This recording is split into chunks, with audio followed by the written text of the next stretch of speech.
si on n'avance pas, on recule, tu noteras que dans les deux cas, il y a un mouvement. Ouais. Et c'est ça qui est important. Ouais. C'est qu'il y a un mouvement, qu'il y a Ok. un mouvement permanent. Alors attention, quand je dis qu'il ne faut pas être à l'équilibre, attention, je parle de ne pas être équilibré, c'est-à-dire parfaitement à l'équilibre. D'accord. Si tu es parfaitement à l'équilibre, c'est l'état inerte.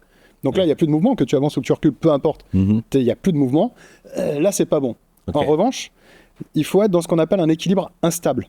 D'accord. Un petit peu comme quand on marche. Ouais. En fait, quand on marche, on passe notre temps à être en déséquilibre et on vient corriger. Ok. Et c'est comme ça qu'on va réussir à avancer.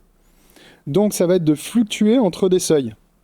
Un petit peu de ça et on le compense avec un peu de... on part sur A et on va venir compenser un peu sur B.